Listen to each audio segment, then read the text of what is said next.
Bienvenue dans l'entretien, un entretien réalisé avec nos confrères de Radio France Internationale. Nous sommes à Yamoussoukro où nous reçoit le président de la République de Côte d'Ivoire, Alassane Ouattara. Bonjour, merci madame. de nous recevoir dans votre résidence avec Christophe Boisbouvier. Monsieur le Président, bonjour. Bonjour, merci. Alors, Monsieur le Président, votre pays a connu une crise post-électorale qui a duré 5 mois. Vous avez vous-même vécu reclus à l'hôtel du Golfe. Oui. Et samedi, vous avez été célébré, fêté par une vingtaine de chefs d'État. C'est l'aboutissement de 18 ans de lutte. Oui. Comment allez-vous ? Mais je vais bien, un peu fatigué, mais ça va bien. Et la ferveur et surtout la participation des Ivoiriens m'a beaucoup impressionné. Et également, je pense que c'est un signe très fort. La Côte d'Ivoire se rassemble après cette terrible période post-électorale. Beaucoup de morts, 3000 tués et beaucoup de destruction. Et les chefs d'État nous ont honorés. Je suis très fier de cette participation massive. En réalité, en plus des chefs d'État, il y a 10 pays en plus qui étaient représentés. Donc c'est une trentaine de pays qui sont arrivés, y compris bien sûr la France, l'Union européenne, notamment la Belgique, des pays arabes, des pays donc latino-américains. Ils étaient très nombreux et le premier président que vous avez remercié, c'est Nicolas Sarkozy, il faut le dire. Tout à fait. Nicolas Sarkozy qui a d'ailleurs été ovationné, applaudi. La force licorne a joué un rôle décisif dans le dénouement de cette crise, c'est vous qui l'avez dit. Que répondez-vous aujourd'hui à vos adversaires qui disent que vous avez été installé par des puissances étrangères ? Parce qu'ils ne connaissent pas la réalité, tout simplement. Les Ivoiriens sont fiers donc d'avoir mené ce combat. Après tout, ce ne sont pas les forces françaises ni onusiennes qui ont permis de rentrer jusqu'à Abidjan. À Abidjan, Laurent Gbagbo avait des armes de destruction massive. Les Nations Unies ont adopté la résolution 1975 qui demandait la destruction de ces armes. Et sans ces armes, Laurent Gbagbo n'était rien du tout. Et c'est ce qui s'est passé. Nous considérons que c'était important de régler ce problème. Et d'ailleurs, l'accueil qui a été réservé au président Sarkozy, l'intensité de cet attachement n'est que le reflet également des liens très forts entre la France et la Côte d'Ivoire. Ce sont des liens historiques. Souvenez-vous que Houphouët-Boigny a été ministre d'État sous la 4e République, et que le président François Mitterrand était son ministre délégué. Alors écoutez, donc qu'on arrête. Nous sommes très fiers des relations privilégiées que nous avons avec la France. Si c'était à renforcer, parce que c'est déjà très fort, nous le ferons parce que nous sommes attachés à cette coopération et à ces liens historiques. Le samedi 9 avril, vous êtes reclus à l'hôtel du Golfe. Des mortiers tombent sur votre hôtel. Tout à fait. Le lendemain, dimanche 10 avril, il est 9h du matin, vous appelez Nicolas Sarkozy. Vous lui demandez il faut faire quelque chose. Est-ce que dans ces cas-là, l'amitié, ça compte? Ça fait 15 ans que vous vous connaissez. Non, j'ai appelé Nicolas Sarkozy, mais j'ai appelé également Ban Ki-moon. Une résolution a été adoptée, 1975, qui interdit l'utilisation des armes lourdes, et Gbagbo utilise des armes lourdes contre nous. Il faut être logique. La communauté internationale devait assumer. Et le Ban Ki-moon n'a pas pris cette décision sans avoir consulté les membres du Conseil de sécurité qui ont donné leur accord à l'unanimité. La France a tout simplement agi dans le cadre de son mandat. Et s'il ne l'avait pas fait, elle aurait été en faute. Ce samedi, Nicolas Sarkozy a annoncé qu'il allait maintenir une base militaire française à Port-Bouët, donc à Abidjan. C'est une surprise. Est-ce que c'est vous qui lui avez demandé ça? Oui, le président Bédié et moi avions saisi déjà les autorités françaises en son temps pour que la base soit maintenue. Sous prétexte de choses que je ne qualifierais pas, mon prédécesseur avait demandé le départ de la base du 43e BIMA. Vous savez, la Côte d'Ivoire est un lieu très important en Afrique de l'Ouest. Nous sommes tout de même au centre de l'Union économique et monétaire. Nous sommes la 2e puissance au sein de la CEDEAO. Nous avons une coopération très étroite avec des pays comme le Burkina, le Mali, où il y a des menaces de terrorisme. Donc nous pouvons dire que l'influence collective avec nos partenaires va jusqu'aux frontières de l'Algérie. et d'autres pays où le terrorisme quand même est une menace. Alors pourquoi retirer la base militaire de la Côte d'Ivoire?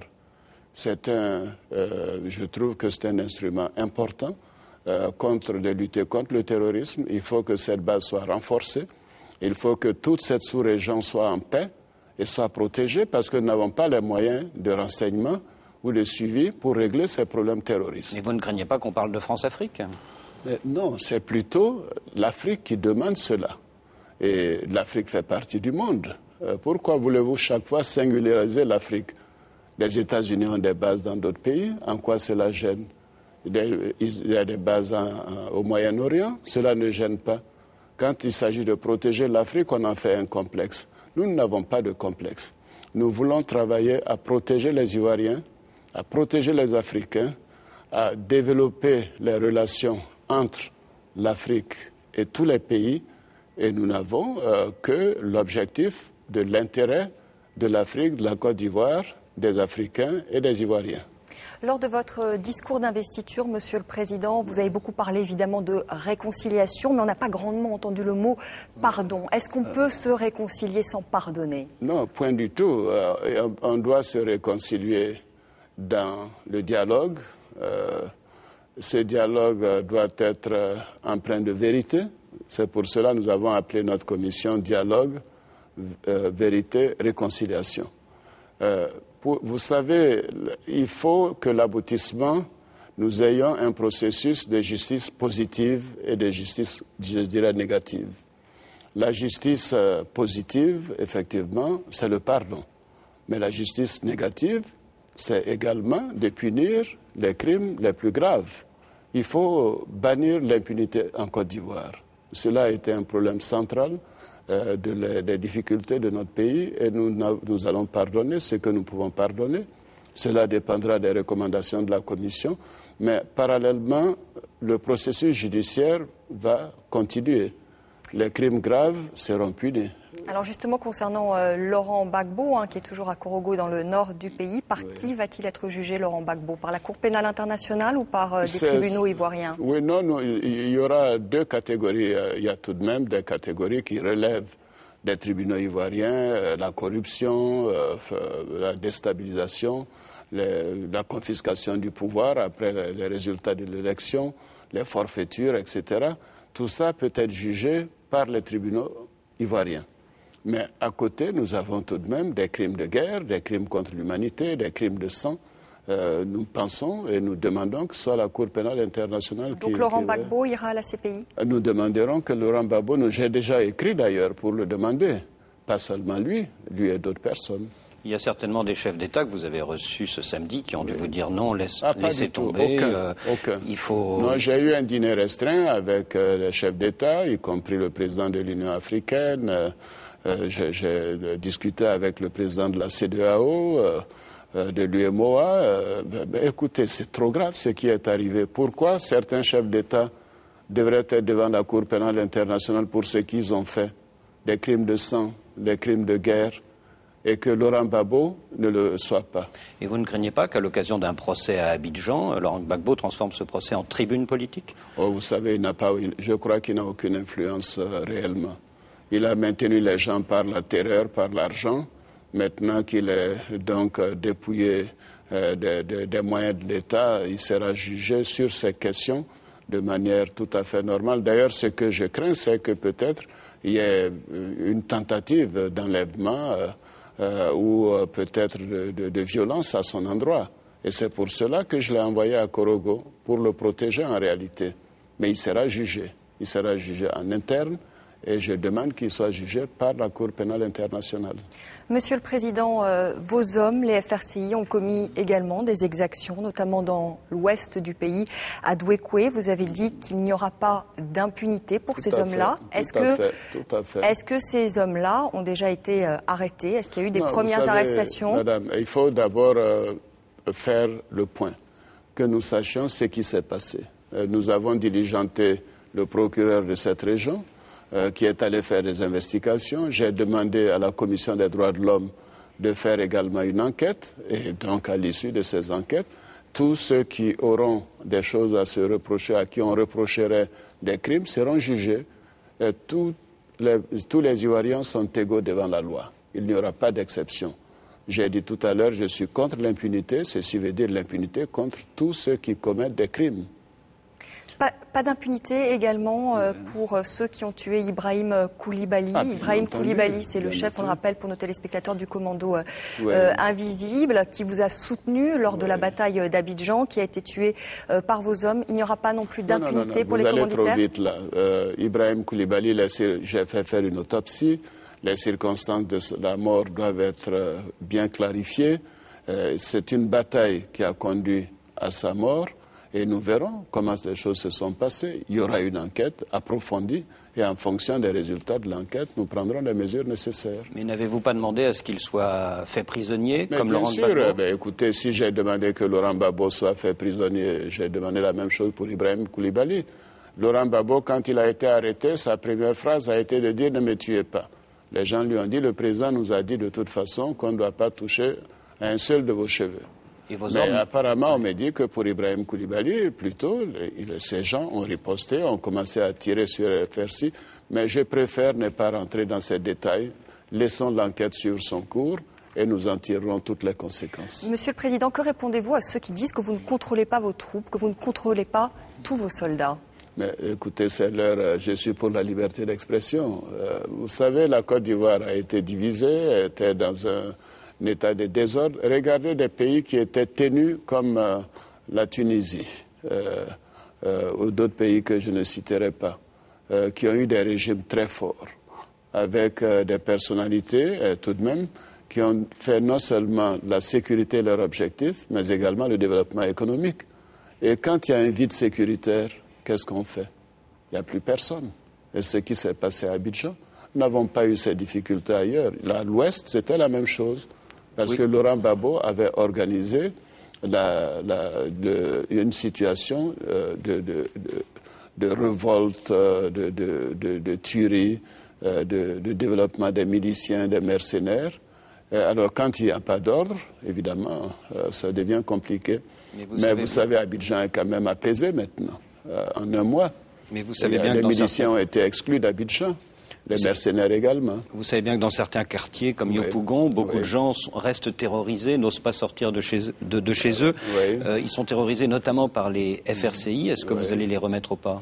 Oui, mais vous savez, ces questions sont importantes. Il y avait des mercenaires et des miliciens par dizaines de milliers à Yopougon. Yopougon a été la base de repli, j'ai dit pour ceux qui ne connaissent pas bien Abidjan, était un quartier important, Abidjan, où il y a 1 500 000 personnes qui vivent comme à Bobo. Et quand les miliciens ont été dégagés des 9 autres quartiers d'Abidjan, ils se sont tous retrouvés à Yopougon, par dizaines de milliers. Ils avaient des complices chez qui ils cachaient des armes lourdes. Alors il fallait faire un travail d'assainissement et c'est ce qui s'est passé. Et maintenant, la paix est revenue à Yopougon et nous verrons à ce que la police et la gendarmerie reprennent donc leur activité de protection et de maintien de l'ordre. Monsieur le Président, est-ce que vous avez des nouvelles des 2 Français, du Malaisien également et du Béninois qui ont été enlevés le 4 avril dernier à Abidjan? Oui, nous suivons cette question de très près. Nous avons eu quelques éléments puisque certains miliciens qui les ont enlevés ont pu être arrêtés, nous ont indiqué les chefs de bande. Nous remontons la filière, mais je préfère m'en tenir à cela pour le moment. L'enquête avance. Oui. Dans votre discours de ce samedi, vous n'avez pas cité le nom de votre Premier ministre. Est-ce que cela veut dire que la page Guillaume Soro est tournée ou pas? Ah non, point du tout. Guillaume Soro est un Ivoirien et je peux dire d'ailleurs, il fait un excellent travail et il sera reconduit dans ses fonctions. Donc, le Premier ministre et le ministre de la Défense. C'est ça. Donc, nous sommes en accord avec le président Bédier pour le faire. Donc, le citer ou ne pas le citer n'est pas si important que cela. Est-ce qu'il pourrait être un jour votre successeur? Mais écoutez, c'est à lui que vous devez poser la question. Vous avez été élu pour 5 ans, mais franchement, Monsieur le Président, 5 ans, est-ce que ça suffit pour toutes les promesses que vous avez faites? Est-ce que vous n'allez pas vous représenter en 2015? Mais vous allez vite en besogne. Vous savez, d'abord, il faut la santé, il faut la vie. Le destin d'un homme politique, nous savons comment ça peut se passer. Et je suis engagé à faire en sorte que ces 5 années produise le maximum de ce que j'ai promis aux Ivoiriens. Et vous serez surpris, nous allons aller très vite. Alors, Monsieur le Président, vous avez dit qu'un gouvernement d'union nationale va être formé là, dans les prochains jours. Est-ce que dans ce gouvernement d'union nationale, on trouvera des proches de Laurent Gbagbo? Des proches de Laurent Gbagbo, je ne sais pas, mais je suis en discussion avec les éléments modérés du Front populaire ivoirien. Je souhaite qu'ils fassent partie de mon gouvernement. Je l'ai promis durant ma campagne. Ce n'est pas par rapport à la crise, c'est tout simplement ma vision des choses. On ne peut pas exclure un parti important de la gestion du pays. Vous annoncez des législatives avant la fin de l'année. Est-ce que les deux grands partis du RHDP, le RDR et le PDCI, iront ensemble ou séparés? C'est une question qui est en discussion. J'en ai parlé avec le président Bédié et les autres présidents du Rassemblement des Oufouettistes. Nous avons une commission qui est en place qui nous fera des recommandations. Est-ce que nous devons avoir un parti unique, unifié avant les législatives ou pas? C'est une question de majorité au niveau donc des partis qui sont membres du RHDP. Guillaume Soro est donc le futur Premier ministre de ce gouvernement d'union que vous allez former dans quelques jours. Il continue dans sa mission. C'est cela. Oui. Mais on se souvient qu'entre les deux tours, en novembre dernier, vous avez promis la primature au PDCI. À quel moment tiendrez-vous votre promesse? Mais écoutez, moi j'en discute avec le président Bédié. Le PDCI, c'est Henri Konan Bédié. J'en discute avec lui et nous considérons que Guillaume Soro fait du bon travail, que la situation est encore fragile et que nous avons besoin de lui et nous souhaitons qu'il continue. Et il a accepté de continuer. C'est lui qui formera le prochain gouvernement. Mais est-ce qu'il y aura un jour un Premier ministre PDCI ou est-ce que finalement cette promesse... J'imagine. Écoutez, je tiens toujours mes engagements. Au PDCI, on le sait. Je tiendrai mes engagements le moment venu, mais ce n'est pas le moment. Relancer l'économie, c'est également l'un des grands défis qui vous attend. La Côte d'Ivoire est un pays riche en ressources naturelles. C'est un pays aussi fort de sa jeunesse. Comment vous allez faire pour remettre le pays sur les rails? Quelles vont être vos priorités? Madame, ça c'est la chose la plus facile pour moi en tant qu'économiste, en tant que banquier. Vous savez, la difficulté, Laurent Gbagbo a utilisé les ressources ivoiriennes, aussi bien les ressources financières, les ressources humaines, que pour se maintenir au pouvoir. Moi, j'ai un mandat de 5 ans. J'utiliserai les ressources financières et les ressources humaines pour protéger les Ivoiriens et pour pourvoir à de meilleures conditions de vie. Et pour cela, il faut non seulement la sécurité, il faut également des ressources, il faut des investissements. Et il faut que nous soyons ouverts sur le monde. Et cela commence par une intégration régionale plus renforcée.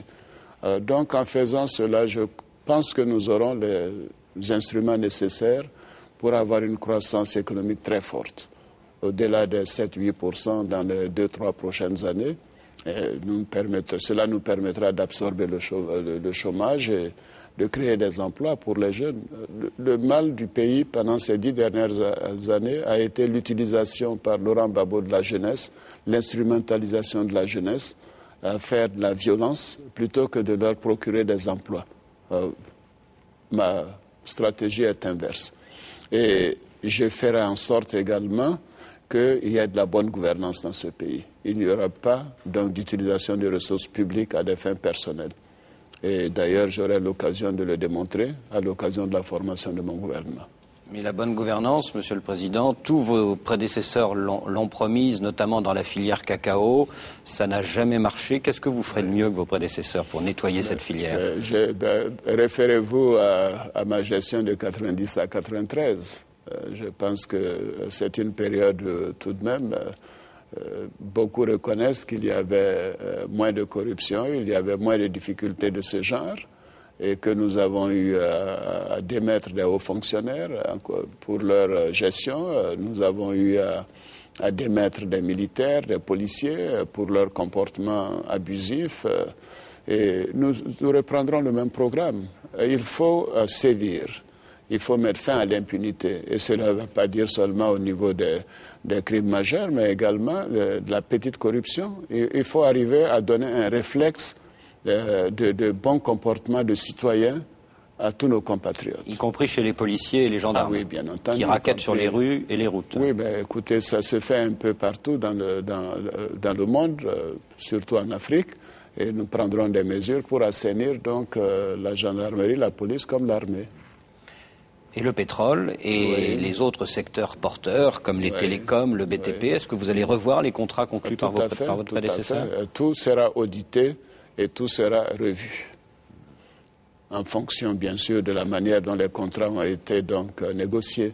Nous tiendrons nos engagements parce que je veux un État de droit, mais ceci étant, les contrats léonins seront dénoncés. Et vous pensez à quel contrat en particulier ? Non, je n'ai pas d'a priori, mais nous ferons un audit des secteurs importants, parce que les ressources doivent revenir dans les caisses de l'État et être utilisées pour promouvoir le bien-être des Ivoiriens. C'est aussi simple que cela.